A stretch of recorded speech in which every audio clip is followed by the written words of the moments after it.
faced a huge number of challenges in making Uncharted 2 Among Thieves. One of the things that we did right at the beginning of the project was to write out kind of a list of the rules by which the Uncharted world operates. It's very much a game about exploration and discovery. It's kind of larger than life, and it has these characters in the world who are often eccentric or surprising. Yeah, well, payback's a bitch. We have challenges on all fronts. It's how do you create a grounded character in a grounded setting, trying to get the pacing right, not only in the story and the cutscenes, but in games, so they actually start playing the way that we're drawing them in the story. They need to look and react that way in the game as well. When we set out to do the sequel, we just wanted to even do better at capturing that active cinematic experience, which is really, for us, capturing the charm and action and adventure and spirit of classic, action adventure that we all love, and making it interactive, so that anything we could do to make that experience in the player's hands, we wanted to improve from the first game to the second. And I think that's why we get the effect of people not wanting to put the controller down. They want to see what's going to happen next, and they're emotionally invested in what the characters are doing.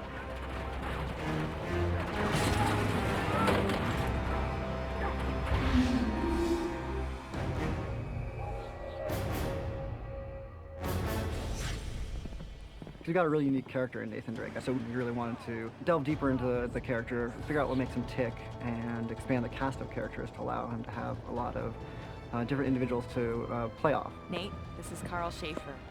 How are you feeling? I think within the video game landscape, he stands out. I mean, he's got a real relatable character. He's an everyman. He's fallible. Nate. No, Elena, I'm done.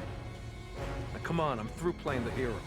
We knew that we wanted to expand on his character, to explore flaws and conflicts without losing what we thought was at the heart of our story, which is humor and charm. Yeah, good luck, Belle. I mean, that's almost impossible to... Oh, you did it. Nice. And, there's even elements of romantic comedy, which I think is unusual in games. If it makes you feel any better, my relationship with Flynn is strictly professional. Really? Mostly professional. Oh. True character is defined by the choices a human being makes under pressure. So that's what we try to do with Nate, is throw something at him that just pushes him enough, right, up against the wall, that forces him to kind of be cunning and skillful, and then thus become the hero in the story. And that becomes sort of the core of the story, is seeing, when people are put in a crisis, their real character comes out. And then how the people he surrounds himself with, his friends and his colleagues, react to the same crises, and what that says about his character. We've got Sullivan and Elena, and a new character, Flynn, who's a longtime partner and associate of his, and Chloe Fraser, who's his sort of new romantic interest. I'm sorry, do you have a plan to go along with that grenade? Yes, I do. And all these people sort of are satellites around him that reflect different aspects of his personality and pull him in different directions. And then we want to just see what happens when the shit hits the fan. We can't just leave him here to die. He is as good as dead already, and so are we if we don't go now. Then go. Yeah, nobody's stopping you.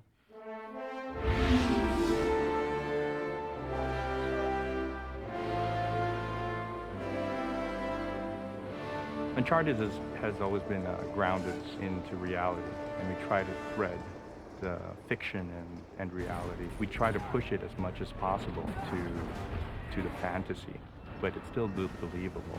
We've always wanted this very lush and colorful world. We want just vibrancy in all of our textures, detail. It's just all about detail, detail, detail. Some of us actually been to the Gompas in Nepal and Tibet, and we look at the location and the culture and how rich the architecture is, and just how they've developed their culture and the colors and the design. And sometimes reality is better than almost anything you can create. The big picture and the details. You can't have one without the other. So we'll do a variety of different types of concept art.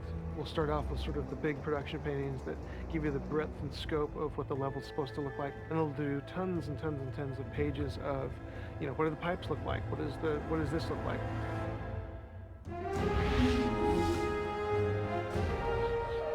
When we set out to figure out the stories, we know that we always want to base it on a real-life historical mystery. Our catalyst for this story was a real-life story about Marco Polo. He's one of the first Westerners to travel to China as a trader, as a merchant. And the mystery surrounding his return home was what we used as our launching point. Marco Polo leaves China with 600 passengers and 14 ships loaded down with treasure from Kublai Khan. Now he lands in Persia a year and a half later, with only one ship left and only 18 passengers. So somewhere out there are 13 ships loaded with the Emperor's treasure waiting to be found. Yeah, and that is what your client is after. And because we base a lot of our historical backstory on facts, you feel a lot more grounded. The Chinamani stone gave us a nice artifact, something meaty with a real historical context for Drake to pursue. So here we have this artifact that somehow ties into Shangri-La, and that was another grounding for us.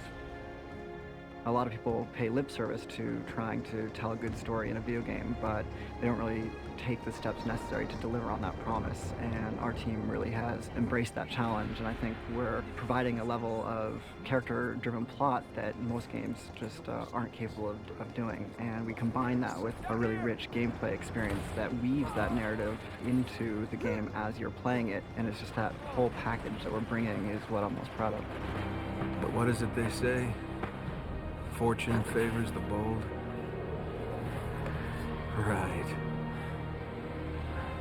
Lucky me.